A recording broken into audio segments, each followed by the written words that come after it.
नमस्कार, कल 24 मा स्वागत छ। म वीरेन्द्र जैरो। समाज कति निर्दयी र अनुदार छ भन्ने सिराहामा घटेको एक घटनाले छर्लङ्ग पारेको छ। काउली चोरेको आरोपमा एक बालकमाथि मृत्युतुल्य व्यवहार गरियो, जो अब यो समाजमा स्थापित हुन निकै गाह्रो पर्नेछ।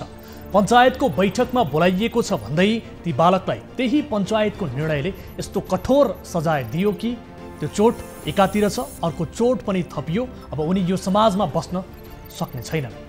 काउली चोरेको आरोपमा उनको कपाल मानिसहरूले हातले उखेले, उनको खुट्टा भाँचिने गरी ढुङ्गा र लाठीले हिर्काइयो र खुट्टाको औँलाहरूमा गम्भीर चोट तथा शरीरभरि नीलडाम हुने गरी कुटपिट गरियो र अन्तिममा मुखभरि मोसो दलेर जुत्ता र चप्पलको माला लगाइदिई कुटपिट गर्दै गाउँभरि घुमाइयो।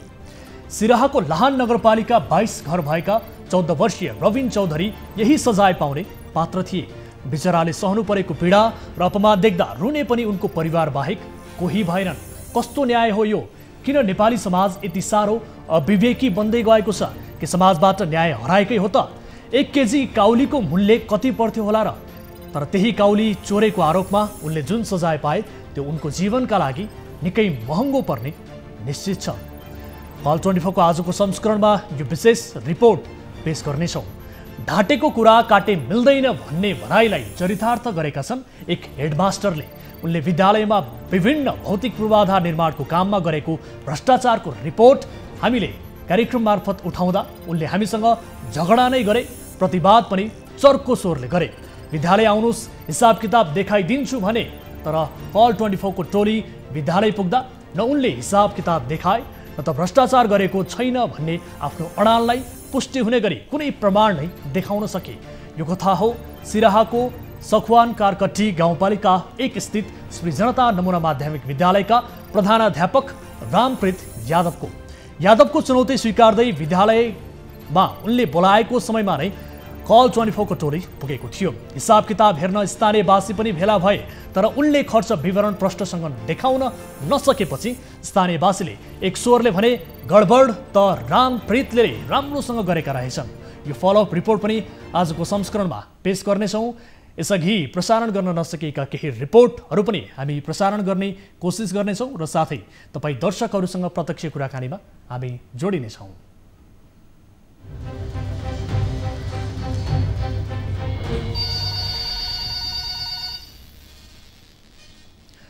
दर्शकहरू, कार्यक्रम कल 24 को नयाँ श्रृङ्खलामा उपस्थित भइसकेका छौँ। सधैँझै आज पनि न्युज 24 टेलिभिजनबाट लाइभ र कार्यक्रमलाई यति बेला तपाईँले हाम्रो युट्युब च्यानल मार्फत पनि लाइभ हेरिरहनु भएको छ र सँगसँगै हामी फेसबुक मार्फत पनि लाइभ प्रसारित भइरहेका छौँ।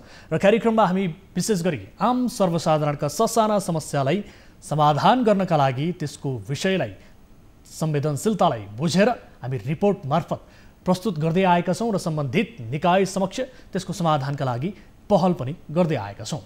कुनै आपद विपदमा पर्नु भएको छ, कुनै जिज्ञासाहरू छन्, कुनै गुनासोहरू छ भने तपाईँले हामीलाई सम्पर्क गर्न सक्नुहुन्छ। हामीलाई सम्पर्क गर्नका लागि हाम्रो टोल फ्री नम्बर 1660 011 24 24, एनसेल नम्बर 98 015 7 24 24 र भाइबर नम्बर 98 84 011 037 मा तपाईँले कल गर्न सक्नुहुन्छ र कार्यक्रममा प्रत्यक्ष रूपमा सहभागिता जनाउन सक्नुहुन्छ। र तपाईँका लागि यति बेला हाम्रो हटलाइन खुला गरिसकेका छौँ र टेलिभिजन स्क्रिनमा कार्यक्रम अवधिभर यो नम्बर तपाईँले देख्न सक्नुहुन्छ र जुनसुकै बेला पनि कार्यक्रममा निःशुल्क रूपमा कल गर्न सक्नुहुन्छ। कल गर्दा पैसा लाग्ने छैन। तपाईँले आफ्नो गुनासो हामीलाई सुनाउन सक्नुहुन्छ र त्यो गुनासोका आधारमा हामी सम्बन्धित निकाय समक्ष त्यसको समाधानका लागि उहाँहरूलाई प्रश्न गर्नेछौँ र घचाउनेछौँ भन्दै यति बेला कोही दर्शक हामीसँग आइसक्नु भएको छ आफ्नो गुनासो सहित। उहाँसँग कुराकानी गरौँ। नमस्कार, को बोल्दै हुनुहुन्छ, कहाँबाट? नमस्कार। हजुर नमस्कार, को बोल्दै हुनुहुन्छ, कहाँबाट? म रसिलाल सर्लाहीबाट हो। सर्लाहीबाट। यहाँको शुभ नाम के भन्नुभयो? रसिलाल महतो। रसिलालजी, के समस्यामा पर्नुभयो? के थियो यहाँको गुनासो? राख्नुहोस् त। हाम्रो गुनासो चाहिँ त्यो कुवेतको लागि पैसा दिए थियो होइन? हजुर। त्यो काठमाडौँमा त्यो रामध्यान शाहलाई है। हजुर। अनि उहाँले भन्नुभयो कि पठाइदिन्छु भनेर, लकडाउन भयो। हजुर। अनि त्यो पठाउन सकेन। मैले भनेको पैसा फिर्ता गरिदिनु। हजुर। अनि उहाँले डेट दिन्छ क्या, 2-3 चोटि दिइसक्यो, अहिलेसम्म पैसा चाहिँ दिएको थिएँ। कति पैसा बुझाउनु भएको थियो यहाँले? 60,000 छ। 60,000। अनि यो 60,000 बुझाएको तपाईँसँग केही प्रमाणहरू छ त? ब्याङ्क भोचर लगायत अन्य केही त्यस्तो ब्याङ्कको छ? अनि के कारणले उहाँले चाहिँ पठाउन सक्नु भएन तपाईँले विदेशमा? के भन्नुहुन्छ? उहाँको जवाफ के छ?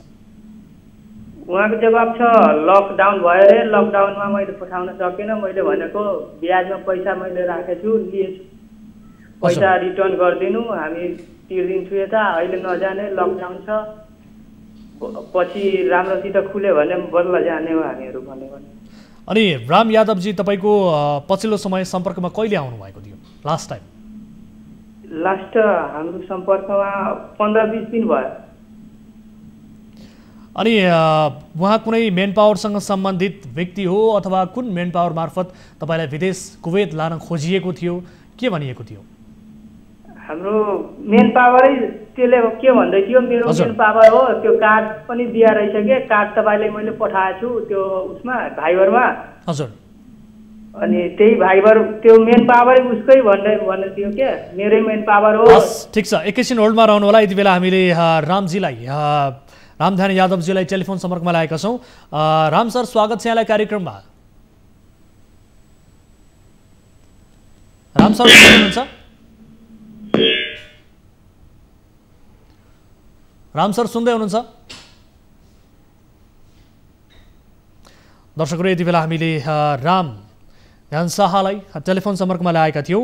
हामीलाई यति बेला कल गर्ने जो हुनुहुन्छ वसिलालजी, उहाँले हामीलाई नम्बर समेत पठाउनु भएको थियो, सम्पर्क नम्बर, र त्यस पछाडि हामीले कोसिस गर्दा उहाँले फोन उठाउनु भएको थियो, सम्पर्कमा ल्याउने कोसिस गरिरहँदा उहाँ फेरि पनि हामीसँग छुट्टिनु भएको अवस्था छ। वसिलालजी सुन्दै हुनुहुन्छ? रसिलालजी सुन्दै हुनुहुन्छ? हस्, हाम्रो टिमका साथीहरूले उहाँलाई सम्पर्क गर्दै हुनुहुन्छ। हामी यस विषयमा उहाँसँग कुराकानी गर्नेछौँ।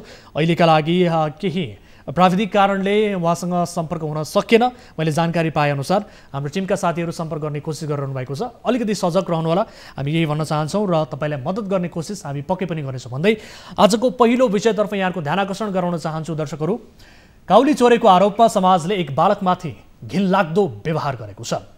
बालकको कपाल हातले उखेलियो, उनको खुट्टा भाँचिने गरी पत्थर, ढुङ्गा, लाठीले हिर्काइयो र खुट्टाको औँलाहरूमाथि गम्भीर चोट तथा शरीरभरि नीलडाम हुने गरी कुटपिट गरियो, त्यो पनि काउली चोरेको आरोपमा। यो घटना सिराहाको हो। सिराहाको लहान नगरपालिका 22 घर भएका 14 वर्षीय रविन चौधरीलाई केही स्थानीयहरूले मुखभरि मोसो दलेर निर्घात कुटपिट गर्दै जुत्ता चप्पलको माला लगाएर गाउँभरि घुमाएका छन्।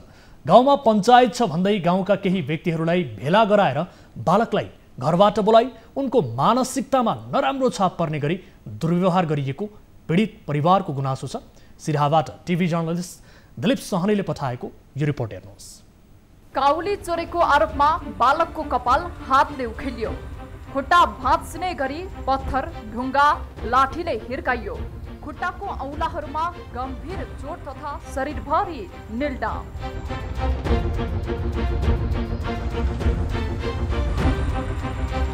यो घटना सिराहाको हो, जहाँ काउली चोरेको आरोपमा एक नाबालकलाई मुखमा मोसो दलेर चप्पलको माला लगाएर गाउँभरि परिक्रमा गराइयो। सिराहाको लहान नगरपालिका 22 घर भएका 14 वर्षीय रविन चौधरीलाई गएको मंगलबार केही स्थानीयहरूले ती नाबालकलाई मुखभरि मोसो दलेर निर्घात कोटपिट गर्दै जुत्ता चप्पलको माला लगाएर गाउँभरि घुमाए। यी बालक स्थानीय श्री माध्यमिक विद्यालयमा अध्ययन गर्छन्। स्थानीय बिन्दिलाल चौधरीको खेतबाट काउली तरकारी चोरेको आरोपमा स्थानीय नाबालकको अभिभावकलाई समेत जानकारी नगराई नाबालकमाथि चौधरीले गाउँमा पञ्चायत छ भन्दै गाउँका केही व्यक्तिहरूलाई भेला गराएर बालकलाई घरबाट बोलाएर आफूमाथि अमानवीय यातना दिएको पीडित बालकको गुनासो छ। मतलब कोबी खेत में टोपी छूट गए तो कैसे का हमारे कोबी चुरा लेगा, कोबी चुरा लेगा तो कल के कहते पंचायती है, पंचायती हम कह लेगा कोई बात नहीं, हम पंचायती में आएगा तो ये पंचायती दिन पहले हम गेलिएगा तो कल के आते आते जुर्माना लगता है। हम कहले कोई बात नहीं, जुर्माना तीर देवे तो कल के कथी एगो के नहीं जते टोल में जते चीज चोरी भेले तते के सबके जुर्माना लग। हम कहली ओते चीज हम चोरे नहीं, 2 कट्ठा के आलू 4 कट्ठा के हम अथी आ एगो 10 गो मोटर से सब चीज हम चोरा लेवे। हम कहली ओते के हम नहीं चोरे नहीं, हम नहीं दिया सकबे।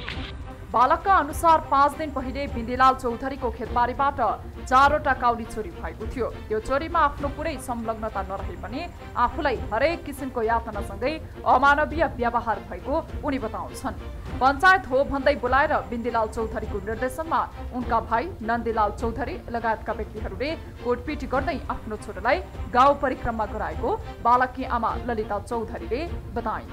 कि अन्नाय करके मारने कि टांग हाथ पूरे फुला उला देले, ढोंगा धोके था थूक देने के लिए ऊपर में ढोंगा दे चले, ऊपर से लगे मारे चलेगा, पकड़ के लाठी लगे काटे करती तोड़ के मारल के पिटल के नीचे घर में। यता सिराहाको इलाका प्रहरी कार्यालय लाहानका इलाका प्रहरी कार्यालय प्रमुख प्रहरी नायब परीक्षक डीएसपी तपन दाहालका अनुसार पीडित पक्षबाट उजुरी शुक्रबार आएकोले घटनाबारे गम्भीरतापूर्वक छानबिन भइरहेको बताउँछन्।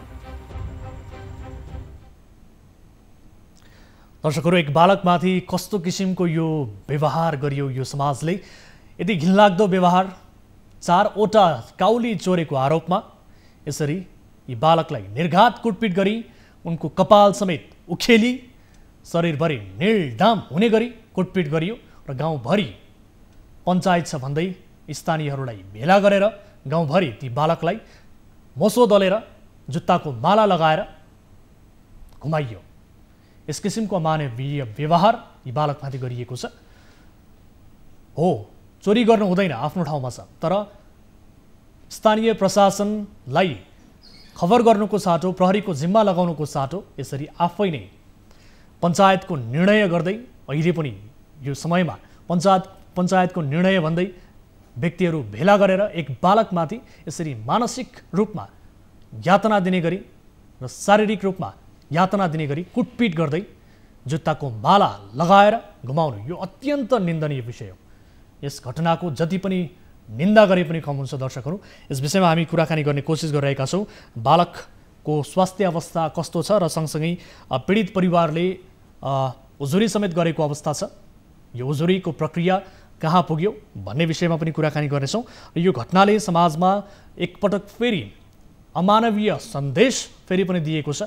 मानवता हराएको समाज एक बालकमाथि, 14 वर्षीय नाबालकमाथि उनलाई सम्झाउन सकिन्छ, उनलाई प्रहरी प्रशासनको जिम्मा लगाउन सकिन्छ, तर आफै नै ती बालकलाई स्थानीयहरू जम्मा भएर मोसो दलेर जुत्ताको माला लगाएर गाउँभरि परिक्रमा गराउनु, यसले ती बालकको मानसिकतामा र त्यो बालकको परिवारको मानसिकतामा कस्तो किसिमको असर गर्छ होला, यतिसम्म पनि हिक्का राख्न सकेन यो समाजले। यति बेला हामीसँग जोडिनु भएको छ पीडित बालककी आमा ललिता चौधरी हाम्रो टेलिफोन सम्पर्कमा हुनुहुन्छ, उहाँसँग कुराकानी गर्छौँ। ललिताजी, स्वागत छ यहाँलाई कार्यक्रममा। ललिताजी सुन्दै हुनुहुन्छ? यहाँलाई स्वागत छ कार्यक्रममा। हजुर, यो घटनाको बारेमा बताउनुहोस् न, विशेष गरी तपाईँको छोरालाई कुटपिट गरियो, हजुर के कारण रहेछ यो घटना? हुन त काउली चोरेको आरोपमा भनेर भनिएको छ, अहिले छोराको अवस्था कस्तो छ, स्वास्थ्य अवस्था, यसबारे समग्रमा बताउनुहोस् त, किन यसो गर्यो समाजले? अभी चोरी बारे में बता देला के? हजुर, अभी तो ये सुनाई नहीं है कि केना करबे, कोनो ठाउँ में जाके अस्थिर ठाउँ में से त। हजुर, तपाईहरुले यस विषयलाई लिएर प्रहरीमा उजुरी पनि गर्नुभएको छ हैन त? सुन्दै हुनुहुन्छ मलाई ललिताजी? सुन्दै सर। तपाईहरुले उजुरी पनि गर्नुभएको छ हैन त प्रहरीमा? अनि प्रहरीले के भनिरहेको छ त अहिले? प्रहरी प्रशासनले के भन्छ यो घटनालाई लिएर? हजुर हजुर सुन्दै हुनुहुन्छ? बताउनुहोस् त बालकको अवस्था के छ अहिले र तपाईहरुले उजुरी पनि गर्नुभएको छ, प्रहरी प्रशासनले के भनेको छ यसबारे बताउनुहोस् त।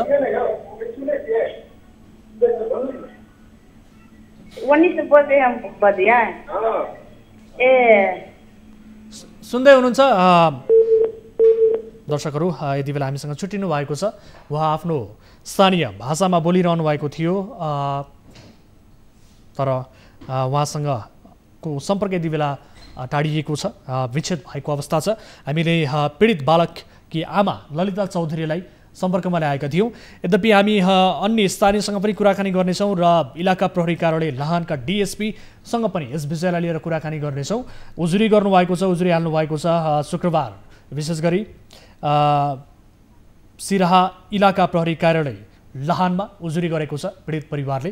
यसबारे जानकारी लिन्छौँ। बाल अधिकारका कुरा गर्छौँ हामी, बाल अधिकारका विभिन्न नाराहरू घन्काउँछौँ, तर समाजमा यस किसिमका घटनाहरू बालकमाथि घटिरहेको अवस्था छ।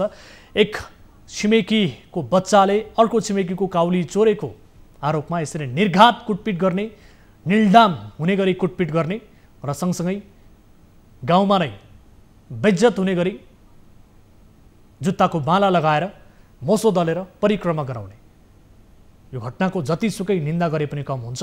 हो, चोरी गर्नु हुँदैन, तर चोरी गर्यो भन्दैमा स्थानीय प्रशासन, प्रहरी प्रशासनभन्दा माथि उठेर उसलाई सम्झाउनु बुझाउनको साटो र सँगसँगै अभिभावकलाई भन्न पनि सकिन्छ धेरै ठुलो चोरीको विषय पनि होइन, 4 वटा जम्मा काउली चोरेको आरोपमा यसरी नियमित यसरी विशेष गरी गाउँभरि जुत्ताको माला लगाएर परिक्रमा गराउने यो सुहाउँदो विषय भएन।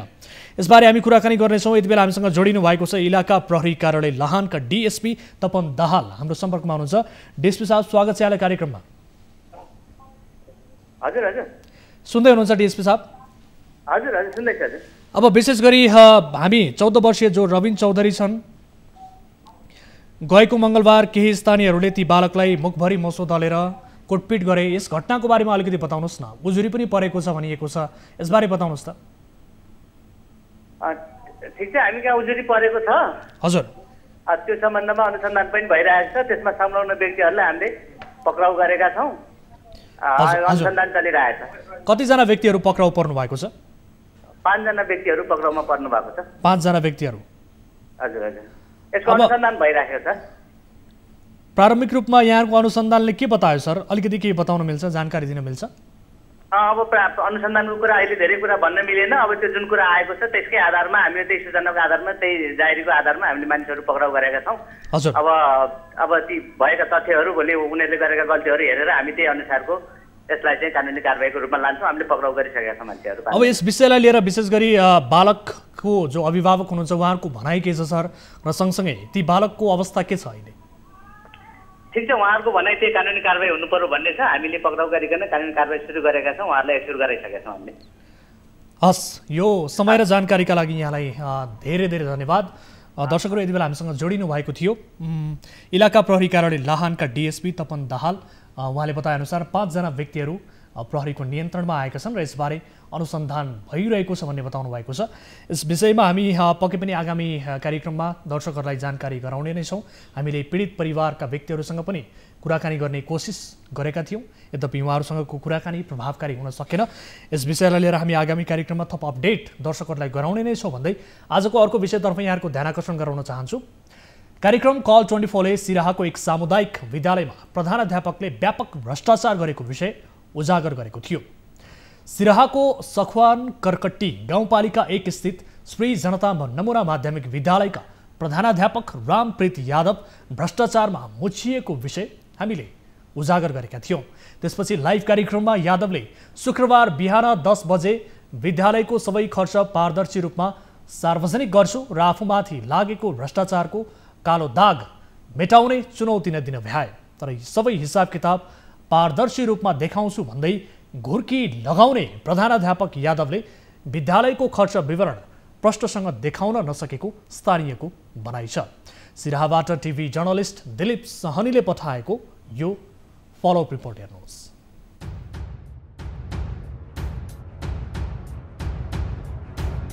जो चोर उसैको ठुलो चोर हो, यस्तै भयो सिराहाको सखवानकर कट्टी गाउँपालिका 1 मा रहेको जनता नमुना माध्यमिक विद्यालयमा। यो विद्यालय भ्रष्टाचारको अखडा बन्दै गएको रिपोर्ट हामीले कार्यक्रम कल 24 मा बिहिबार प्रसारण गरेका थियौँ। विद्यालयका प्रधानाध्यापक रामप्रीत यादवले विद्यालयको पूर्वाधार निर्माण तथा शैक्षिक सामग्री खरिदमा चरम अनियमितता गरेको स्थानीयहरूले आरोप लगाएका थिए।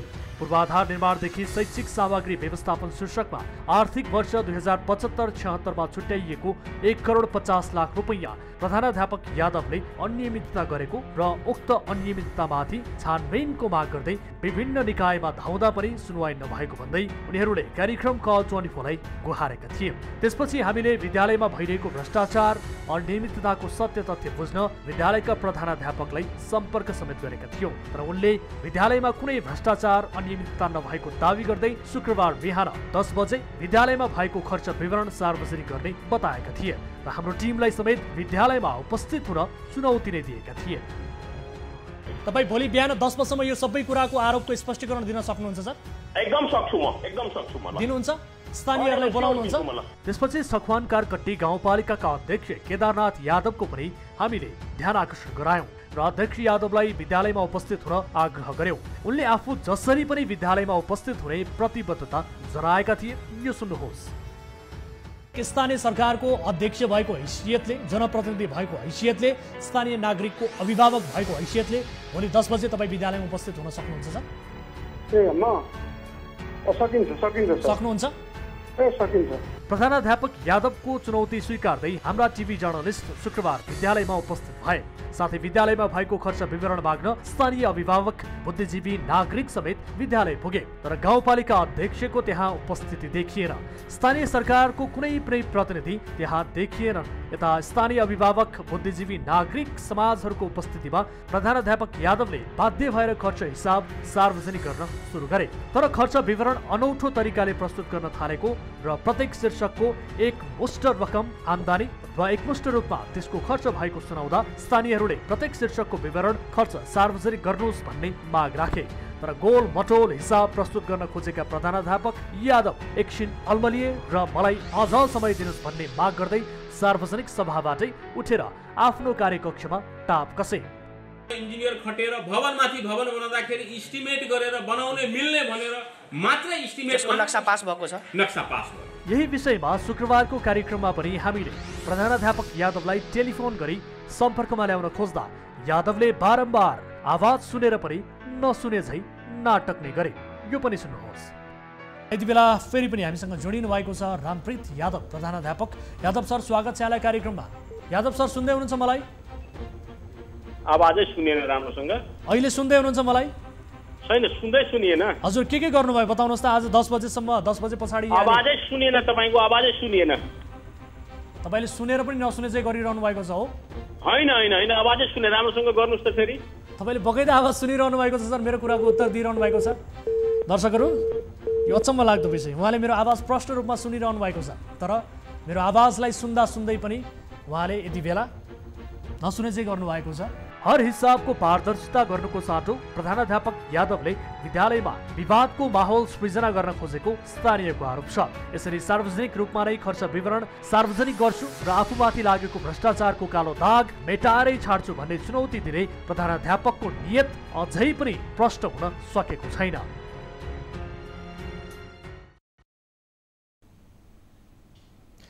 दर्शकहरू, जो चोर उसैको ठुलो स्वर, यही प्रमाणित भएको छ। विशेष गरी यो विद्यालयका प्रधानाध्यापक जसले शीर्षकै पछि भ्रष्टाचार गरेको आरोप खेपिरहेका छन्, यो भ्रष्टाचारको कालो दाग आफूमाथि यो निराधार आरोप मात्र लागेको भन्दै यसलाई मेटाउने आफूले बताउनु भएको थियो र स्पष्टीकरण दिने र सम्पूर्ण स्थानीय अभिभावक र सँगसँगै हाम्रा टिभी जर्नलिस्ट र अन्य विद्यालय व्यवस्थापन समितिका सदस्यहरू जसले उनीमाथि छानबिनको माग गरिरहेका छन्, ती सबैलाई राखेर स्पष्ट रूपमा शुक्रबार बिहान 10 बजे आफूले यसको पारदर्शिता, हर हिसाब किताब छर्लङ्ग पार्ने प्रतिबद्धता जनाएका थिए। तर हिजो दिनभरको घटना, विशेष गरी त्यहाँ जति खर्च भयो र जति आम्दानी भयो त्यसलाई एकमुष्ट रूपमा मात्र देखाउन खोजिएको, त्यसको शीर्षकको पूर्ण विवरण त्यहाँ पेश गर्न नसके पछाडि स्थानीयहरू, त्यहाँ उपस्थित अन्य व्यक्तिहरू, नागरिक समाजका व्यक्तिहरू, बुद्धिजीवीहरू, अभिभावकहरू र सँगसँगै विद्यालय व्यवस्थापन समितिका सदस्यहरूले यस विरुद्ध आवाज उठाए र हर हिसाब किताबको शीर्षक वाइज सबै हिसाब किताब छर्लङ्ग हुनुपर्छ भन्ने माग राखे। तर प्रधानाध्यापकले एकमुष्ट रूपमा आम्दानी र एकमुष्ट रूपमा खर्च देखाउन खोजेपछि त्यो कसैका लागि सह्य भएन, स्वीकार्य भएन। त्यस पछाडि ती प्रधानाध्यापक आफ्नो कार्यकक्षामा टाप कसे र अझै पनि केही समय दिनुस्, आफूलाई स्पष्टीकरण दिनका लागि र आफूले यसको पारदर्शिता दिनका लागि देखाउनका लागि भनेर केही समय दिनुस् भन्ने किसिमको माग गरेको हामीलाई जानकारी प्राप्त भएको छ। एकैछिन त अल्मलिए ती प्रधानाध्यापक आफूले हर हिसाब किताब शीर्षकै पछि देखाउन नसके पछाडि र पूर्ण रूपमा त्यसको विवरण आफूले सार्वजनिक गर्न नसके पछाडि ती प्रधानाध्यापक केही बेर अल्मलिए र आफूलाई केही समय दिनुपर्ने माग समेत गरे।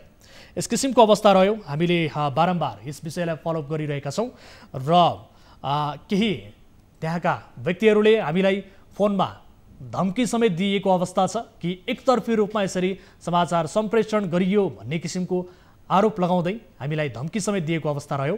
तर हामीले बारम्बार प्रधानाध्यापकलाई टेलिफोन सम्पर्क गर्ने कोसिस गरेका छौँ, स्थानीय सरकारको ध्यान आकर्षण गराएका छौँ, यस विषयको सत्य तथ्य बुझ्ने बारम्बार प्रयास गरिरहेका छौँ, तर उहाँहरू हाम्रो सम्पर्कमा आउन खोजिरहनु भएको छैन।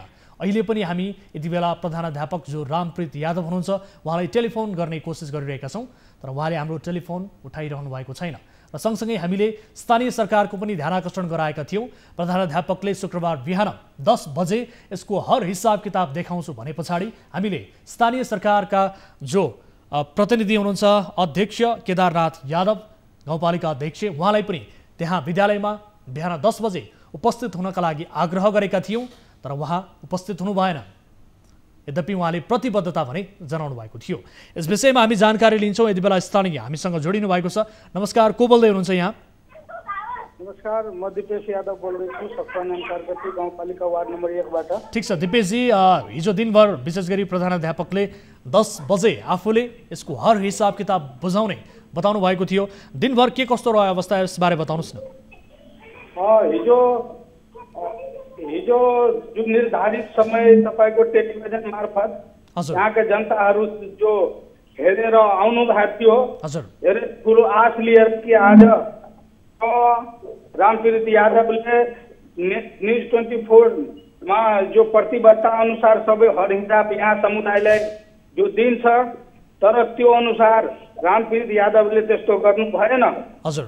त्यहाँ हामीले 10 बजेदेखि पुरै वार्डको मान्छेहरू भेला छ, तर उहाँले आउनै नआउने किचकिच गर्ने अनि पत्रकारजीहरू आइसके पनि उहाँ 2 घन्टा लेट गरी आफ्नो चेम्बरबाट करिब 12:30 बजे उहाँ निस्किनु भयो र हामी जनता बसेको ठाउँमा आउनुभयो। उहाँले पुरै गोलमटोल हिसाब तपाईँको भवन निर्माणको जो बजेट छ त्यो पैसा काटेर तपाईँको शैक्षिकमा खर्च गरेको छु, शैक्षिकतिरको पैसा तपाईँको भवनको रङढोकनमा खर्च गरेको छु, भवनको पैसा तपाईँले कतिखेर पाठ्य पुस्तकमा खर्च गरेको छु, यसरी गोलमटोल हिसाब उहाँले दिइराखेको छु। तर यहाँको स्थानीय अभिभावकहरूलाई चित्त नबुझेपछि हामीलाई शीर्षक वाइज हिसाब चाहियो सर, हामी मान्दैनौँ। तपाईँले त सम्बन्धित निकायले तपाईँले त शीर्षक वाइज पैसा दिन्छ, पैसा त्यो अनुसार नै तपाईँले काम गर्नुपर्छ। 10 लाख यताको बजेटको काटेर उता सुनाइदिने त्यहाँ उहाँसँग कुनै हर हिसाब केही थिएन। हिजो लिएर आउनु त कोही केही छैन, मलाई फेरि 1 महिनाको टाइम दिनुहोस् तपाईँहरू, त्यसरी भनेर तपाईँ आफ्नो कोठातिर लागिसक्नुभयो हामीलाई छोडेर। अब हामीले स्थानीय सरकारको पनि ध्यान आकर्षण गराएका थियौँ, विशेष गरी जो अध्यक्ष हुनुहुन्छ गाउँपालिका केदारनाथ यादव, उहाँले पनि हामीलाई त्यहाँ उपस्थित हुन्छु भन्ने प्रतिबद्धता जनाउनु भएको थियो। उहाँको उपस्थिति पनि त्यहाँ देखिएन भन्ने जानकारी हामीलाई प्राप्त भयो। स्थानीय सरकारका कोही प्रतिनिधिहरू त्यहाँ उपस्थित थिए वा थिएनन्? कोही थिएन सर। यहाँ स्थानीय जो सरकार छ पुरै मिलो मतोमा त्यहाँको गाउँपालिका र परले मिलो मतोमा सबै पैसा खाएको छ सर। त्यतिमा मात्रै होइन, करोडौं आम्दानी तपाईँको सिटीभिटीको हाम्रो त्यो आम्दानी छ विद्यालयको, त्यो सबै सिटीभिटीको आम्दानी त्यो आफ्नो विद्यालयको खातामा नराखिकन रामप्रीतले सबै आफ्नो निजी संस्था त्यो जनकपुरको खातामा राखेको हामीले पाएका छौँ सर। हामीले विभिन्न निकायमा उहाँको उजुरी गर्दा पनि केही सुनवाई भइरहेको छैन। हजुर, अब के गर्नुहुन्छ त? विशेष गरी प्रधानाध्यापकले जुन हिसाबले हिजो हिसाब किताब देखाउन खोज्नुभयो, हजुर शीर्षक वाइज खर्च हामीलाई यदि सन्तुष्ट गराउन सक्नु भएन भने हामी सर अब यहाँको सबै स्थानीयवासी लिएर हामी बर्दिवास अख्तियारको अगाडि धरना दिन जान्छौँ सर। हामी अब अब अख्तियारमा पनि विशेष गरी उहाँ विरुद्ध उजुरी परेको छ, मुद्दा दायर भएको छ, यो अख्तियारले अनुसन्धान किन गर्न नसकेको अहिलेसम्म के भन्छ? अब त्यही सर हामीले धेरै आशंका लागिरहेको छ। अख्तियारको बार हामी ढोका खटखटायौँ, त्यहाँको प्रमुखहरू हामी यहाँबाट अभिभावकहरू फोन गर्छौँ कि यो कमसे कम आएर त तपाईँहरू हेरिदिनुहोस्, यहाँ बजेट जुन शीर्षकमा आउँछ त्यो खर्चै गरेको छैन, कमसेकम त्यही पनि हामीले अख्तियारबाट केही आश्वासन पाइराखेका छैनौँ सर।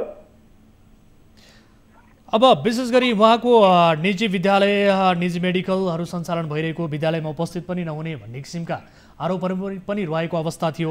यस विषयलाई लिएर विद्यालय व्यवस्थापन समितिले जो हुनुहुन्छ अन्य सदस्यहरू उहाँहरूले के बताउनु भएको छ? उहाँहरूले किन चाहिँ यसलाई कारबाहीको प्रक्रियामा ल्याउन नसक्नु भएको, उहाँ विरुद्ध आवाज उठाउन किन नसक्नु भएको? एकदम विद्यालय व्यवस्थापन समितिकै सदस्यहरू आन्दोलनमा छ सर। हजुर, 4 जना मध्ये हामी 3 जना विरोधमा छौँ, उहाँको क्रियाकलापको विरोधमा। हजुर, उहाँ पुलिस लिएर आउनुहुन्छ यहाँ विद्यालयमा, फेरि पुलिस लिएर जानुहुन्छ, महिनामा 1 दिन आउनुहुन्छ। जुन शिक्षक उहाँको विरुद्धमा बोल्नुहुन्छ त्यो शिक्षकलाई तलब दिँदैन, जुन शिक्षक उहाँको कुरा मान्दैन त्यसको विरुद्धमा अदालतमा मुद्दा हालिदिन्छ सर। त्यस्तो नराम्रो काम गरिराख्नु भएको छ रामकृष्ण सरले। अब उहाँले बताए अनुसार विशेष गरी माविको शिक्षकलाई 1 सालदेखि अहिले तलब दिइराख्नु भएको छैन सर। 1 वर्ष बितिसक्यो, उहाँले स्पष्टीकरण गरिराख्नु भएको छ हजुर बिना कारण। हस्, यस विषयमा हामी थप जानकारी पक्कै पनि लिनेछौँ र यो विषयलाई फलोअप पक्कै पनि गर्नेछौँ। यति बेला तपाईँले हामीलाई केही जानकारी गराउनु भयो, यसका लागि धेरै धेरै धन्यवाद। धन्यवाद हजुर, धन्यवाद। दर्शकहरू, स्थानीय दिपेश यादव हामीसँग जोडिनु भएको थियो, उहाँ हाम्रो सम्पर्कमा निरन्तर आइ नै रहनु भएको छ र हामीले कोसिस गरिरहेका छौँ। यति बेला जो प्रधानाध्यापक हुनुहुन्छ श्री जनता नमुना माध्यमिक विद्यालयका रामप्रीत यादव, यद्यपि हिजोको कार्यक्रममा पनि उहाँलाई हामीले सम्पर्क गरेका थियौँ र हिजोको कार्यक्रममा पनि उहाँले हाम्रो आवाजलाई सुनेर पनि नसुने झै गरेर फोन काट्नु भएको थियो र आफूले आफ्नो तर्फबाट दिनुपर्ने जवाफ नदिने उहाँले मनसाय बनाए जस्तो हामीले बुझेका थियौँ र यति बेला पनि हामी उहाँलाई टेलिफोन सम्पर्क गर्ने कोसिस गरिरहेका छौँ। यद्यपि हिजोको कार्यक्रममा कोसिस गरिरहँदा उहाँले फोन काट्नु भएको थियो भने जुन विद्यालयमा बोलाइएको कार्यक्रम थियो त्यहाँ 1 महिना फेरि पनि आफूलाई समय दिनुपर्ने र त्यस पछाडि आफूले पारदर्शिता सबै कुरा छर्लङ्ग पार्ने भन्ने किसिमको जवाफ त्यहाँ उपस्थित जति पनि हुनुहुन्छ स्थानीय अभिभावक, बुद्धिजीवीहरू, नागरिक समाजका व्यक्तिहरू र सँगसँगै विद्यालय व्यवस्थापन समितिका सदस्यहरू र हाम्रा टिभी जर्नलिस्ट पनि त्यहाँ उपस्थित हुनुहुन्थ्यो। ती सबै समक्ष उहाँले यस किसिमको जवाफ दिनुभएको रहेछ हामीलाई जानकारी प्राप्त भएअनुसार र अहिले भने उहाँले फोनै उठाइरहनु भएको छैन र हामी कोसिस पनि गरिरहेका छौँ। जो गाउँपालिका अध्यक्ष हुनुहुन्छ केदारनाथ यादव, कतै गाउँपालिकाका अध्यक्ष अथवा गाउँपालिका स्वयं पनि यस घटनालाई लिएर गम्भीर नबनेको हो कि भन्ने किसिमको हामीले शङ्का गर्नुपर्ने अवस्था आएको छ। किनभने गाउँपालिका अध्यक्षले आफू 10 बजे सो विद्यालयमा उपस्थित हुने बताउनु भएको थियो, प्रतिबद्धता जनाउनु भएको थियो, तर हिजोको कार्यक्रममा पनि उहाँले फोन उठाउनु भएन र आफू सो कार्यक्रममा विद्यालयमा पनि उपस्थित हुनु भएन। यो नियत आखिर के हो, यसको वास्तविकता जान्ने बुझ्ने कोसिस हाम्रो यति बेला भइरहेको छ। हामी कोसिस गरिरहेका छौँ, यद्यपि उहाँले हाम्रो अझै पनि टेलिफोन उठाइरहनु भएको छैन। जो हुनुहुन्छ प्रधानाध्यापक रामप्रीत यादव, उहाँले पनि उठाइरहनु भएको छैन फोन र सँगसँगै जो गाउँपालिका अध्यक्ष हुनुहुन्छ उहाँले पनि हाम्रो टेलिफोन उठाइरहनु भएको छैन। यद्यपि प्रधानाध्यापकका केही निकटका व्यक्तिहरूले हामीलाई धम्काउने किसिमका गतिविधिहरू गरिरहेका छन्। एकतर्फी रूपमा यसरी न्युज प्रसारण किन गरेको भन्ने किसिमको आरोप लगाएर हामीलाई धम्काउने कोसिस गरिएको छ। तर उहाँहरूलाई यसरी स्पष्ट पार्नका लागि र सँगसँगै प्रत्यक्ष कार्यक्रममा हामीले प्रश्न गरेर जवाफ लिन खोज्दा पनि हाम्रो फोन उठाइरहनु भएको छैन र उठाए पनि नसुने चाहिँ गरेर नाटक गरेर पन्छिन खोजिरहनु भएको छ। दर्शकहरू, यसको मूल्याङ्कन तपाईँहरूले गर्नुहोला। विशेष गरी भ्रष्टाचार गरेको आरोप यति धेरै शीर्षकमा ती प्रधानाध्यापकमाथि लागिसके पछाडि यसको स्पष्ट रूपमा जवाफ दिनुपर्छ वा दिनु पर्दैन। ती प्रधानाध्यापक आउनुपर्छ वा आउनु पर्दैन, हाम्रो सम्पर्कमा यसबारे आम दर्शकहरूले मूल्याङ्कन गर्नुहोला। र यति बेला हामीले टेलिफोन सम्पर्कमा ल्याएका छौँ जो अध्यक्ष हुनुहुन्छ गाउँपालिकाका अध्यक्ष उहाँले यहाँ बताएअनुसार हामी यति बेला विद्यालयमा भ्रष्टाचार भएकै छैन, यसबारेमा बोल्दैन भन्ने किसिमको जवाफ उहाँले हाम्रो टिमका साथीलाई दिनुभएको बारे मलाई जानकारी प्राप्त भएको छ। विद्यालयमा भ्रष्टाचार भएकै छैन भन्ने किसिमको अडान यति बेला गाउँपालिकाबाट पनि आएको छ र यसबारेमा आफू कुनै पनि किसिमको प्रतिक्रिया दिन चाहन्न भनेर उहाँले हामीलाई स्ट्रङली बताउनु भएको बारे मलाई टिमका साथीहरूले जानकारी दिइरहनु भएको छ, जो यति बेला मास्टर कन्ट्रोल रुममा बसिरहनु भएको छ हाम्रो टिमका साथीहरू। उहाँसँगको कुराकानीमा केदारनाथ यादव जो अध्यक्ष हुनुहुन्छ, उहाँले विद्यालयमा कुनै भ्रष्टाचार नै भएको छैन, यसबारेमा बोल्दिनँ भन्ने किसिमको जवाफ दिनुभएको छ।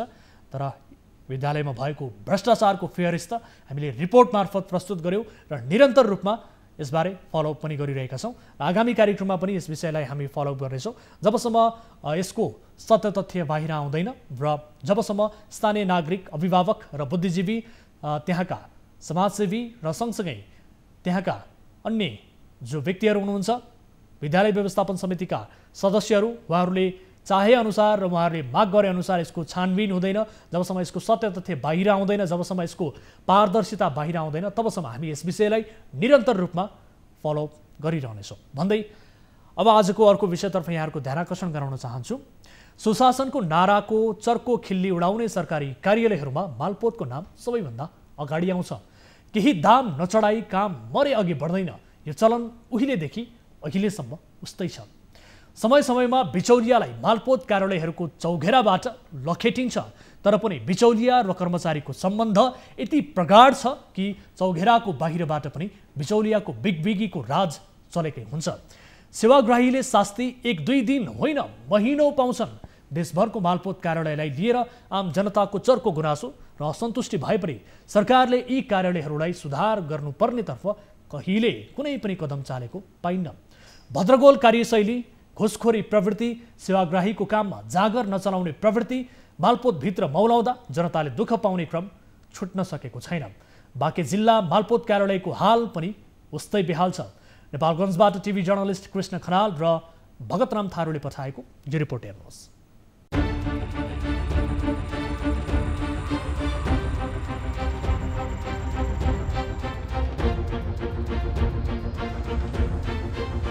मालपोत कार्यालय बाँकेको सेवा प्रवाह अझै सुध्रिन सकेको छैन। व्यवस्थापकीय पक्ष नसुध्रिएसम्म मालपोत कार्यालय सुध्रिन गाह्रो हुने प्रश्न देखिन्छ। बाँकेको मालपोत कार्यालय उहिलेदेखि अहिलेसम्म पनि उस्तै रहेको र जुनै जोगी आए पनि कानै चिरेको भन्ने उखान मालपोत कार्यालयमा चरितार्थ हुन पुगेको छ। जिल्लाका प्रमुख आउने बित्तिकै मालपोत कार्यालयमै पहिलो नजर जान्छ, तर सुधार भने कमै हुने गरेको छ। बाँकेमा प्रमुख जिल्लाधिकारी रामबहादुर गुरुङ आएपछि मालपोत कार्यालयमा छड्के अनुगमन पश्चात केही सुधार भएको थियो। मालपोत कार्यालयमा धेरै गुनासो आएपछि बाँकेका सिडिओले आफैले बिचौलियालाई प्रवेशमा रोक लगाए। बिचौलियाका कारण काममा बाधा भएको गुनासो चर्को बनेपछि सिडिओ कुरुङवालले बिचौलियालाई मालपोत कार्यालयमा प्रवेशमा रोक लगाएका थिए। बिचौलिया प्रवेशमा रोक लगाएका सिडिओकै पहलमा केही समयपछि टोकन प्रणाली मालपोत कार्यालयमा लागू गरियो। मालपोत कार्यालयमा टोकन प्रणाली लागू भए पनि काममा प्रभावकारी नभएको स्थानीय सेवाग्राहीहरूको गुनासो छ। टाइम सीधी हो 10 बजे भर इधर उधर रहा था, तो कई बाद में 2-12-1 बजे से नाश्ता पानी होगा।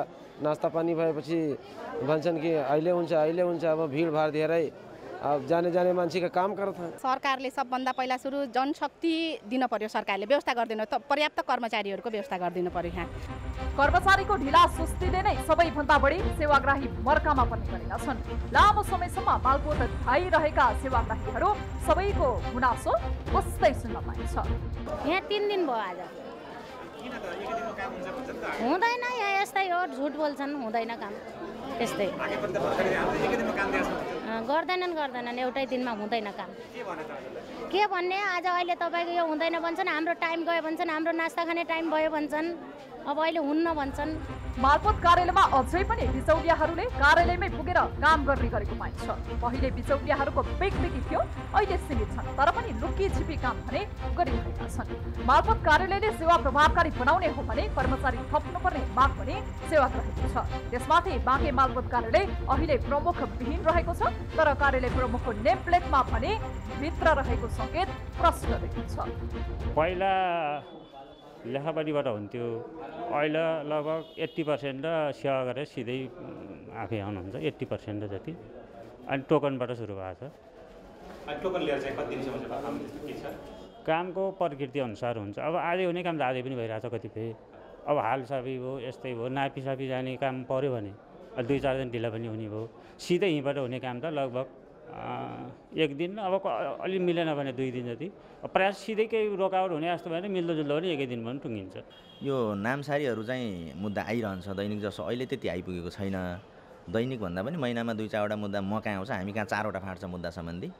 अनि गाविसहरू हेरेर हामीले बाँडफाँड गरेका छौँ र जग्गा बाँडफाँड सम्बन्धी चाहिँ मुद्दाहरू अहिले आउँदैन। हामी माथि सरकारबाटै माथिबाटै मन्त्री परिषद निर्णयबाट खुल्ने हुनाले यो बाँडफाँड चाहिँ अहिले भइरहेको छैन। त्यो मिलापत्रहरू अनि एका घरको मोही लगतगट्टा गर्ने त्यस्तो किसिमको मुद्दाहरू चाहिँ आउँछ, हामी त्यो चाहिँ हेर्छौँ। मालपोत कार्यालय बाँकेमा हरेक दिन 300 बढी सेवाग्राहीले सेवा सुविधा लिन पुग्ने गरेका छन्। पहिलेको भन्दा सहज र सरल तरिकाले काम प्रवाह भइरहेको कर्मचारीहरूको दाबी छ।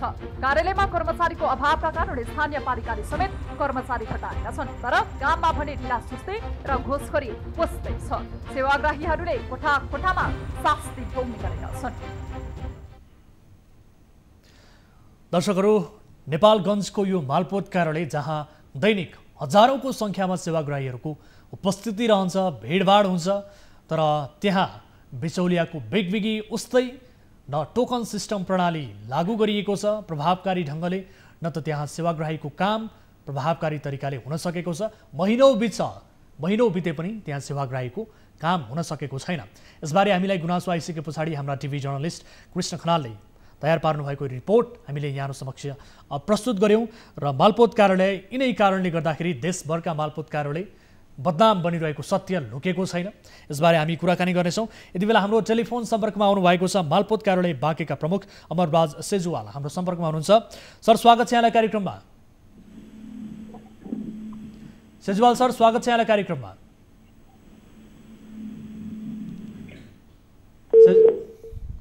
दर्शकहरू, यति बेला हाम्रो सम्पर्कमा आउनु भएको थियो मालपोत कार्यालय बाँकेका प्रमुख अमरराज सेजुवाल। उहाँलाई सम्पर्क गर्ने कोसिस फेरि पनि हामी गरिरहेका छौँ, यद्यपि उहाँसँग फोन काटिएको अवस्था छ। उहाँसँग फेरि पनि कुराकानी गर्नेछौँ र यसको सत्य तथ्य बुझ्ने कोसिस गर्नेछौँ। हामीलाई जानकारी प्राप्त भएअनुसार त्यहाँ मालपोत कार्यालयमा प्रमुखको पनि उपस्थिति रहेको देखिँदैन, यद्यपि त्यहाँ राखिएको नेम प्लेटमा कार्यालय प्रमुख भित्र भनेर लेखिएको हुन्छ, तर प्रमुख त्यहाँ उपस्थित हुँदैनन्। यस किसिमको गुनासो पनि आएको छ। हाम्रा टिभी जर्नलिस्ट स्थलगत रूपमा त्यहाँ पुगेपछि यो अवस्था समेत देखिएको अवस्था थियो। यसबारे हामी जानकारी दिने कोसिस गरिरहेका छौँ। हामीसँग टेलिफोन सम्पर्कमा आउने कोसिसमा हुनुहुन्छ मालपोत कार्यालय बाँकेका प्रमुख जो अमरराज सेजुवाल हुनुहुन्छ। उहाँसँग कुराकानी गर्छौँ। विशेष गरी प्रमुख जिल्ला अधिकारीसँग पनि हामी कुराकानी गर्छौँ। प्रमुख जिल्ला अधिकारीको उपस्थिति रहने बित्तिकै केही सुधार हुन्छ। यति बेला हामीसँग कुराकानीका लागि जोडिनु भएको छ अमरराज सेजुवाल जो प्रमुख हुनुहुन्छ मालपोत कार्यालय बाँकेका। सेजुवाल सर, स्वागत छ यहाँलाई कार्यक्रममा। हजुर, धन्यवाद सर। सर, कता हुनुहुन्छ यति बेला? हजुर, म यता नेपालगञ्जै छु। हजुर, नेपालगञ्जमै हुनुहुन्छ? हजुर हजुर। तर तपाईँ त मालपोत कार्यालयमा उपस्थित हुनुहुन्न भन्ने किसिमको खबर आउँछ सर। नेमप्लेट कार्यालय प्रमुख भित्र भनेर राखिएको हुन्छ, तर तपाईँ त्यहाँ उपस्थित हुनुहुन्न भन्ने किसिमको गुनासो सेवाग्राहीबाट आयो र सँगसँगै हाम्रा टिभी जर्नलिस्ट स्थलगत रूपमा त्यहाँ पुग्दा अवस्था त्यही देखियो सर। के हो सर यो अवस्था? त्यस्तो त होइन, म चाहिँ हिजो पनि यतै छु। अस्ति चाहिँ हामी दाग गइरहेका छौँ होइन, कार्यक्रममा त्यो भूमि सम्बन्धी समस्या समाधान आएको कार्यक्रम थियो। हजुर, त्यही नै। अरू बेला त म यही नै छु, नेपालमै छु। सर, अब विशेष गरी मालपोत कार्यालयको प्रमुख तपाईँ हुनुहुन्छ, तर कार्यालयको अवस्था निकै भद्रगोल छ सर। सेवाग्राहीको हजारौं संख्यामा त्यहाँ भिडभाड हुन्छ, न त्यो भिडभाडलाई प्रभावकारी ढङ्गले तपाईँहरूले व्यवस्थापन गर्न सक्नु भएको छ, न टोकन प्रणाली सही तरिकाले वितरण भएको छ, बिचौलियाको बिगबिगी छ, महिनौसम्म काम हुँदैन सर। यस्तो पनि हुन्छ सर भद्रगोल अवस्था?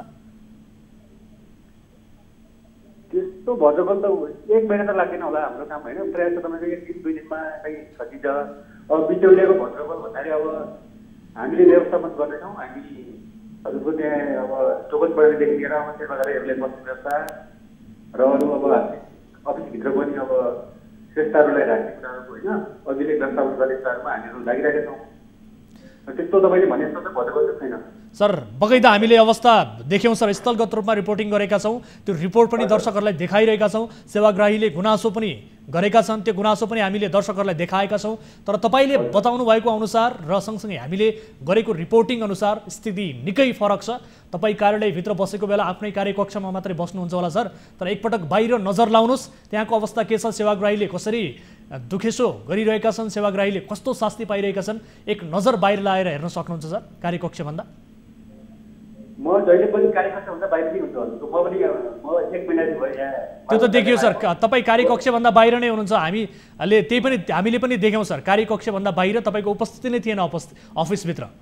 म बिहान गएको बेला तपाईँले अब उपस्थिति हुँदैन नि त, म कार्यकक्षले बाहिर गइरहेको हुन्छु होइन। बिहान गइरहेको समय भविष्य सम्बन्धी समस्या समाधान आएको थियो, हाम्रो कार्य समितिको ओरिएन्टेसन कार्यक्रम थियो।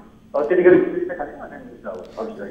सर अब त्यहाँ विशेष गरी जति पनि प्रमुख जिल्ला अधिकारीहरू आउनुहुन्छ, उहाँहरूको सबैभन्दा पहिलो एजेन्डा र पहिलो नजर भनेकै मालपोत कार्यालयमा पर्छ। यो कार्यालयलाई सुधार्ने उहाँहरूको पहिलो नजर पर्न जान्छ। उहाँहरू आइसके पछाडि केही छड्के अनुगमन गरिसके पछाडि केही समय सुधार भए जस्तो देखिन्छ र त्यस पछाडि फेरि अवस्था उस्तै, बिचौलियाको बिगबिगी उस्तै, कर्मचारीको सेटिङ उस्तै, यस्तो अवस्था त निरन्तर छ सर। हामी सुधार्ने भन्ने हजुरको लागिरहेको होइन, श्रीमान प्रमुख जिल्ला अधिकारीहरू लागिरहेको छ, हाम्रो विभागबाट महानिर्देशकज्यू लागिरहेको छ होइन। हामी सबैले प्रयास गरिरहेको छौँ, तर तपाईँको अब मालपोत अब तत्कालै हामीले यहाँबाट गर्ने कुराहरू गरिरहेको छौँ, तर अब अरू भौतिक समस्याहरू त्यस्तै छ होइन। हाम्रो अब त्यो हरेक अब उसका कुराहरू हुन्छ होइन, तपाईँको हाम्रो पुरै अनलाइन सिस्टममा भएको पनि छैन, पुरै डिजिटाइजेसन भएको छैन र तपाईँको अरू अब अभिलेख व्यवस्थापनहरू पनि हाम्रो एकदम कम छ क्या। हो त्यो भएर पनि हामीले भनेको कुरा त छँदैछ र हामीले सुधार गर्ने अब पहिलाको भन्दा पनि त्यो गरौँ भनेर हामी लागिरहेको छौँ। हजुर, त्यसमा अब तपाईँको अलिकति समस्या होला होइन पहिलो कुरा, तर बिचमा हामीले अब विद्यार्थीहरूलाई बन्द गर्ने भनेर अभियान पनि लगायौँ, तर बिचमा अब अदालतबाट उहाँहरूलाई परिवेश दिनु भन्ने किसिमको अब अन्तरिम आदेश आयो भन्नाले अब त्यसले गर्दा नि हामीले अलिकति समस्या त भएकै छ। साथै हामी सबैलाई त्यसमा चाहिँ पहिलाको भन्दा अलिकति फरक गर्ने बाहिर अब सेवा गरेरलाई सजिलो होस् भनेर अब सहज प्रकारको काम गरिरहेका छौँ। सर तपाईँ एकपटक सुन्नु होला, तपाईँ सो कार्यालयमा प्रमुख बनेर गएको कति समय भयो सर?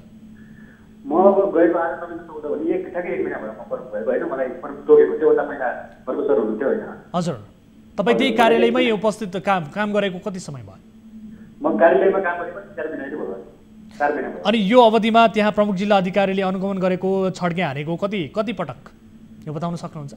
प्रमुख जिल्ला अधिकारी त अब पहिला चाहिँ कति अनुगमन छ भने म कार्यालय अब प्रमुख भएदेखि हजुरको 2-3 पटक आएको छ। पहिला अब उहाँ आएर नि अनुगमन गरेर त्यसपछि हामीले अब विश्वविद्यालय प्रशिक्षण गर्ने भनेर त्यो किसिमको निर्णय लाग्यौँ होइन। त्यसपछि प्रमुख जिल्ला अधिकारी पटक आइरहेको छ। हामीले पनि अब उहाँहरूलाई पनि कहिले बोलाउँदै होइन, तपाईँको त्यो समन्वय गरिरहेको छौँ, अब कति सुधार गरिन्छ के गर्नु सकिन्छ भनेर हामी त्यो लागिरहेको छौँ। सर दैनिक कार्यालयमा सेवाग्राहीको उपस्थिति कस्तो छ यो बताउनुहोस् त, कति जति सेवाग्राहीहरू कार्यालयमा सेवा लिनका लागि उपस्थित हुने गरेका छन्? दैनिक अब हजुरको सेवाग्राहीहरू त अब धेरै आउँछ होइन, तपाईँको हामीले त्यहाँ काम गर्न सकेनौँ भने 300 को हाराइमा हुन्छ होइन। हजुरको उपस्थित चाहिँ अब 300-400 को हाराइमा हुन्छ, तर अब त्यहाँ सेवा लिने मान्छे अब 300 को हाराइमा होला। अब उहाँहरूसँग आउने होइन, अरू अब साथी बस्न आउने, अब अरू जग्गा लिन आउने बिचमा नै उहाँको साथीहरू गरेर अब धेरै नै देखिन्छ, भिडमा नै देखिन्छ होइन हेरेर हाम्रो। अब यति धेरै सेवाग्राहीहरू त्यहाँ उपस्थित हुनुहुन्छ दैनिक जसो, उहाँहरूले जहिले पनि गुनासो गर्नुहुन्छ कि सेवा प्रभावकारी भएन र सँगसँगै आफ्नो काम महिनौसम्म पनि भएन, बिचौलियासँग सेटिङ मिलाएर काम गर्यो भने त्यहाँ आधी घन्टामा काम बन्छ सर, यस्तो अवस्था छ। अब सेवाग्राहीले यस किसिमको शास्ति पाउनुको कारण मेन फ्याक्ट चाहिँ के रहेछ सर? तपाईँले एक प्रमुख भएको हैसियतले फाइन्ड आउट चाहिँ के गर्नुभयो? अब सेवाग्राहीले शास्ति पाउने भन्नाले अब यस्तो चाहिँ हाम्रो मालपोतको तपाईँको कार्य पद्धति एउटा पहिलो कुरा त्यसमा के जानुपर्छ। त्यसपछि अर्को हाम्रो संरचना पनि ठिकै छ। तपाईँको अब तपाईँले भनेपछि हाम्रो भवन पनि हेर्नु होइन, धेरै पुरानो अब नयाँ बनेको, तर अब सेवाग्राही मैदानको भवन पनि छैन। सर तपाईँले भन्न खोजेको सेवाग्राहीले त्यहाँ शास्ति नै पाएका छैनन् भन्ने तपाईँको ठोकुवा हो सर? होइन, शास्ति नै पाएका छैनन् पाउनु भएको तर होइन, उहाँहरूले अब केही कुरा भने सबै थाहा पनि हुँदैन होइन। अब त्यो कामको प्रकृति पनि त्यस्तै हुन्छ, एउटा त्यो कारण पनि हो होइन। प्लस अब हाम्रो कार्यालयको लेआउट पनि देख्नु तपाईँले हेर्दाखेरि पनि देख्नुहुन्छ होइन, कहाँ अब कार्यालयको बस्नेकातिर होइन, तपाईँको रोडतिर पनि भित्र पनि तपाईँ हेर्नुभयो होला होइन। त्यहाँ तपाईँको सेवा कार्यालय नबस्ने ठाउँ छ हजुरको, उहाँहरूको लागि अब टोकन हामी बढाएर लागु पऱ्यो, तर टोकन बढाइ लागु पर्नेमा तपाईँ चिन्ता हुँदैन भनेर हामी त्यहाँबाट हजुरले देखिन्छ। अब त्यहाँ सर तपाईँहरूले अब यो जतिसुकै बताए पनि यसको यथार्थता यसको वास्तविकता फिल्डमा गयो भने प्रष्ट देखिन्छ, छर्लङ्ग देखिन्छ सर। स्थलगत रूपमा हामी त्यहाँ पुगेका छौँ, भिडियोमा दर्शकहरूले हेरि पनि रहनु भएको छ, टेलिभिजनमा देखिरहेका छौँ।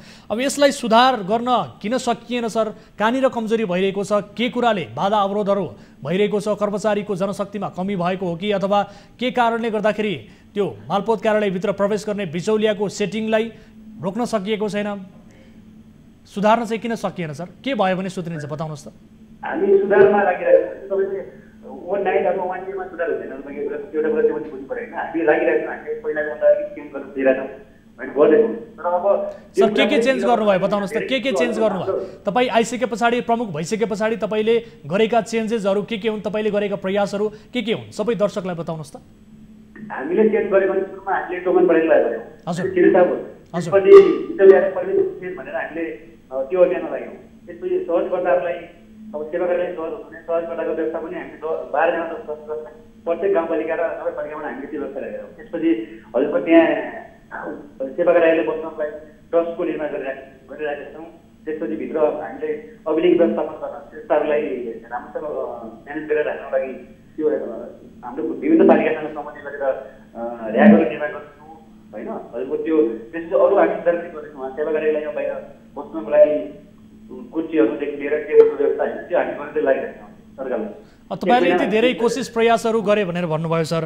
टोकन सिस्टम अझै पनि प्रभावकारी तरिकाले प्रणाली, त्यो जुन छ टोकन प्रणाली अझै पनि प्रभावकारी तरिकाले कार्यान्वयन हुन नसकेको भनेर सेवाग्राही स्वयंले गुनासो गरिरहेका छन्। अब यति धेरै गुनासोहरू आएको छ सर, तपाईँहरूले प्रयास पनि गरिरहनु भएको छ, तर त्यो प्रयास प्रभावकारी पनि भइरहेको छैन। अब के गर्नुहुन्छ त सर? अब यो मालपोत कार्यालय, तपाईँहरूले काम गर्ने कार्यालय, सेवाग्राहीले पाउने शास्ति कम हुन्छ कि हुँदैन? कार्यालय सुध्रिन्छ कि सुध्रिन्न सर? यो बताउनुहोस् त। कार्यालय अब सुध्रिरहेको होइन, बिस्तारै टाइममा आउने कुरा छ। हामी काम गरिरहेको होइन, सबै साथीहरू लागिरहेको छ। अब काम पनि त भइरहेको छ। दिनमा तपाईँको 300-400 हजुरको 300 जतिको हाराहारीमा डिफेक्ट पानी हुन्छ। भनेपछि हाम्रो काम त भइरहेको छ, काम नभएको चाहिँ होइन। तपाईँको त्यहाँ बाहिर अब भिडमा हुने होइन, पहिलाको अब पुरानो हजुरको संरचना, त्यसपछि अब कर्मचारी पनि अभाव नै छ। हामीले 51-52 सालतिरको पुगेन अनुसारमा हाम्रो तर पनि छ। तर यो जीवनमा एउटा मात्रै मात्र कार्यालय छ हाम्रो। त्यही भएर पनि अब अलिकति भिडभाड चाहिँ बढी नै भएको होइन हजुरको बिचमा। अब त्यही भएर पनि अब भिडभाडै देखिन्छ। हाम्रो ठाउँ पनि सानो अलिकति बाहिर हामी उहाँहरू बस्नेको व्यवस्था यताउति गर्न नसकेर पनि अब सबै सेवाहरू ध्यानमा उभिने होइन। अब सिस्टमेटिक भित्रतिर पनि हाम्रो हजुरले भित्रतिर पनि लेबरहरू हेर्नु हुन्छ। अब भित्रतिरबाटै होइन त्यहाँ फाइल कुनसरी त्यहाँबाट अगाडि पार हुने हाम्रो अलिक व्यवस्थापन गर्न सकिरहेको छ। त्यो चाहिँ हामी बिस्तारै गरेको छौँ। त्यो भयो भने अलिकति सहज हुन्छ। तर अब त्यो त्यति कुरा काम गर्दा पनि गरिरहेको छौँ। तर अब गर्दा पनि भिडभाड पनि हुने होइन। अलि त्यो कामको प्रकृति पनि त्यति किसिमको हुँदाखेरि नै हामीले अलिकति सबैबाट बदनाम हुने गाली खाने अब त्यस्तो काम त छैन। अब बदनामी गर्दा त बदनामी भइरहेको होइन, त्यो हिसाबमा मात्रै हामीले समस्या भइरहेको हो। हस् सर, यस विषयलाई लिएर गम्भीर बन्नु होला। मालपोत कार्यालयमा बिगबिगी छ सर। तपाईँ एक प्रमुख भएको हैसियतले तपाईँले जे जति कुराहरू बताउनु भएको छ, यो बताएको कुरा र त्यहाँ फिल्डमा गएर स्थलगत रूपमा हेर्दा वास्तविक चित्र फरक देखिन्छ। आकाश पतालको फरक छ सर। तपाईँले भन्नुभएको छ सेवाग्राहीले यस किसिमको गुनासो गर्ने ठाउँ नै छैन, एकाध घटनाहरू होलान्, आफ्नो ठाउँमा छ भनेर भन्नुभएको छ। तर त्यहाँ पुग्ने हरेक सेवाग्राहीले, जसले बिचौलियासँग सेटिङ मिलाउन सक्दैन, जसले पैसा खुवाउन सक्दैन, जसले दाम चढाउन सक्दैन, त्यसको काम महिनौसम्म बित्दा पनि भएको अवस्था छैन। प्रत्येक कोठामा, मालपोत कार्यालयका प्रत्येक कोठामा पुग्ने सेवाग्राहीले शास्ति पाइरहेका छन्। त्यहाँ मोलतोल हुन्छ, बिचौलियाको बिगबिगी छ सर। यस विषयलाई लिएर गम्भीर बन्नु होला। एकपटक फेरि पनि तपाईँलाई एक प्रमुख भएको हैसियतले यसलाई सुधार्नतर्फ आफ्नो गम्भीर रूपमा ध्यान आकर्षण गराउनु होला, यही चाहन्छौँ। समय र जानकारीका लागि धेरै धेरै धन्यवाद। दर्शकहरू, मालपोतको यो बेहालबारे हामीले देखायौँ। हामीले कार्यक्रममा निरन्तर रूपमा मालपोत कार्यालयमा हुने व्यतिथि, विसङ्गति र विशेष गरी बिचौलियाको बिगबिगी बारे देखाउँदै आएका छौँ। र आजको कार्यक्रममा हामीले नेपालगञ्जको मालपोत कार्यालयको बारेमा देखायौँ। स्थानीयले व्यापक रूपमा हामीलाई गुनासो गरिसके पछाडि र त्यहाँ शास्ति पाएको बारे हामीलाई जानकारी गराइसके पछाडि हामीले यस सम्बन्धी बुझ्नका लागि हाम्रा टिभी जर्नलिस्टलाई स्थलगत रूपमा पठायौँ र त्यस पछाडि हाम्रा टिभी जर्नलिस्टले जे जति कुराहरू त्यहाँ वास्तविक रूपमा देख्नुभयो, सेवाग्राहीहरूको गुनासो समेटेर रिपोर्ट पठाउनु भयो र हामीले यो रिपोर्ट प्रसारण गरेका छौँ। सम्बन्धित जो व्यक्ति हुनुहुन्छ मालपोत कार्यालयका प्रमुख अमरराज सेजुवाल, उहाँको ध्यानाकर्षण गराएका छौँ र उहाँले बताएको जे जति कुराहरू उहाँले आफ्नो जवाफमा बताउनु भएको छ त्यसको चित्र भने वास्तविक रूपमा त्यहाँ मालपोत कार्यालयमा पुग्दा नितान्त फरक देखिन्छ, निकै फरक देखिन्छ, बिल्कुल फरक देखिन्छ। हामी यही चाहन्छौँ कि मालपोत कार्यालय सुध्रियोस्। र यति बेला कोही दर्शक हामीसँग जोडिनु भएको छ। नमस्कार, कहाँबाट बोल्दै हुनुहुन्छ? मलाई जानकारी प्राप्त भएअनुसार यहाँले आफ्नो नाम बताउन चाहिरहनु भएको छैन। ठिक छ, कहाँबाट बोल्दै हुनुहुन्छ? म लोकेन्द्र केसी रोल्पाबाट सम्झिरहेछु सर। भूपेन्द्र केसी, ठिक छ, नाम बताइहाल्नु भयो। भूपेन्द्रजी, के समस्या थियो, के जिज्ञासा थियो यहाँको? हजुर सर, जिज्ञासा के हो भनेको चाहिँ यो रोल्पाको त्रिवेणी गाउँपालिका अन्तर्गतको होइन, हजुर कस्तो छ भने जस्तै मिटर रिडिङ हुन कर्मचारी आउनुहुन्न, उहाँको सिस्टममा चाहिँ प्रत्येक महिनाको चाहिँ 30 रुपियाँ चाहिँ छोडिसकेको हुन्छ। अब लगभग अहिले चाहिँ 4 महिना भयो, 4 महिनासम्म मिटर रिडिङ गर्न आउनु भएको हुन्न। उहाँहरूले भन्नुहुन्छ तपाईँले 13 गते चाहिँ बिजुलीको मौसम बुझाउन आउनुहोस् भन्नुहुन्छ, पुरानो रसिद लगेर जानुहुन्छ, उहाँले 30 रुपियाँ चाहिँ सिस्टममा चढाइसक्नु भएको हुन्छ। अनि मैले चाहिँ उता फोन गरेर बुझ्दाखेरि चाहिँ मिटर रिडिङ गर्न किन नआउने, कर्मचारी आउनुहुन्छ भन्नुहुन्छ, तर उहाँहरू चाहिँ आउनुहुन्न। अनि मैले यो कुरा चाहिँ सम्बन्धित निकायमा राख्दाखेरि उहाँले चाहिँ मलाई अलिकति फर्काउनु भयो, तपाईँको घरमा चाहिँ विद्युत काग कटौती गरिदिन्छौँ भन्ने कुरा समेत गर्नुभयो। हजुर, अब किन नआउनु भएको रहेछ? कति 4 महिनासम्म आउनु भएन भन्नुभयो? हजुर सर, लगभग 4 महिनाको बिचमा योभन्दा पहिलो महिना चाहिँ माघको महिनामा आउनु भएको थियो, त्यसपछि यो महिनामा आउनु अहिले सायद 10 महिनामा आउनुभयो, अहिले चाहिँ 11 महिना चल्दैछ। 11 महिनामा मिटर रिडिङ गर्न आउनु भएको छैन, तर के भन्छ महसुल चाहिँ बुझाउने लिइराख्नु भएको छ।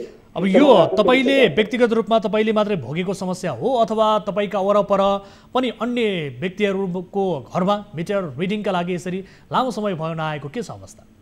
यो सबै ठाउँमा लगभग त्रिवेणी गाउँपालिका अन्तर्गतको सबै ठाउँमा नै हो सर। त्यो मैले चाहिँ यसो सबै साथीहरूको चाहिँ गुनासो गरेर चाहिँ मैले यो फुटेज बनाएर भाइरलमा पठाउँ कि भन्ने त्यो पनि सोचाइ गरेको थिएँ। पछि मैले चाहिँ मोबाइलबाट अलिकति क्लियर क्यामेरा ननिकालेको कारणले गर्दा त्यो नपठाएको। यो गुनासो भनेको यो त्रिवेणी गाउँपालिका बासिन्दाको सबैको नै हो। हस्, यस विषयलाई लिएर हामी फलोअप गर्नेछौँ, सम्बन्धित व्यक्तिलाई हामी सम्पर्क गर्नेछौँ किन के कारणले गर्दाखेरि उहाँहरू मिटर रिडिङका लागि पुग्नु भएन भन्ने विषयलाई लिएर विद्युत प्राधिकरणका सम्बन्धित व्यक्तिलाई सम्पर्क गर्नेछौँ र तपाईँको यो गुनासोलाई हामी सम्बोधन गर्ने प्रयास पक्कै पनि गर्नेछौँ भन्दै अहिलेका लागि यहाँलाई समय र जानकारीका लागि धेरै धेरै धन्यवाद। हजुर सर। दर्शकहरू, देशका विभिन्न स्थानमा पछिल्लो समय विद्युत प्राधिकरणसँग सम्बन्धित धेरै समस्याबारे गुनासो आउने गरेको छ। विशेष गरी कहीँ कतै बत्ती गएका, कहीँ कतै लोड सेडिङ हुने गरेका गुनासोहरू आउने गरेको छ भने कहीँ कतै महिनौ बित्दा पनि मिटर रिडिङका लागि त्यहाँ विद्युतका कर्मचारीहरू नपुग्ने गरेको विषयलाई लिएर गुनासोहरू आउने गरेको छ। हामी विद्युत प्राधिकरणका समस्यालाई पनि सम्बोधन गर्ने कोसिस निरन्तर रूपमा गरिरहेका छौँ। यसरी आम नागरिकले विद्युतका विषयलाई लिएर हामीलाई गुनासो गरिरहनु भएको छ। उहाँहरूको समस्यालाई समाधान गर्नका लागि हामी सम्बन्धित निकायका व्यक्तिहरूलाई टेलिफोन सम्पर्क मार्फत यसको जवाफ लिने कोसिस गरिरहेका छौँ। अहिले पनि हामीले विशेष गरी विद्युत प्राधिकरणका व्यक्तिलाई टेलिफोन सम्पर्क गर्ने कोसिस गरेका थियौँ, यद्यपि उहाँसँग सम्पर्क हुन सकेन। हामी विशेष गरी कार्यक्रम सकिसके पछाडि पनि अफ एयरमा उहाँको यो समस्यालाई सम्बोधन गर्ने र यसबारे सत्य तथ्य बुझ्ने कोसिस गर्नेछौँ भन्दै आजका लागि कार्यक्रमको निर्धारित समय सकिएको छ। कुनै आपद विपदमा पर्नु भएको छ, कुनै जिज्ञासाहरू छन्, कुनै समस्याहरू छन्, वैदेशिक रोजगारका सवालमा कुनै गुनासोहरू छन् भने विदेश मार्फत पनि तपाईँ गुनासो गर्न सक्नुहुन्छ। आफ्ना समस्याहरूबारे हामीलाई पठाउन सक्नुहुन्छ विभिन्न माध्यमबाट। टोल फ्री नम्बर 1660112424, एनसेल नम्बर 9801572424 र भाइबर नम्बर 9884011037 तपाईँले कल गर्न सक्नुहुन्छ र सँगसँगै इन्टरनेटको पहुँचमा हुनुहुन्छ भने भाइबर र वाट्सएप मार्फत आफ्नो गुनासोहरू प्रत्यक्ष रूपमा हामीलाई पठाउन सक्नुहुन्छ, राख्न सक्नुहुन्छ भन्दै आजका लागि कार्यक्रम कल 24बाट बिदा हुन्छौँ। हामी निरन्तर न्युजमा छौँ। नमस्ते।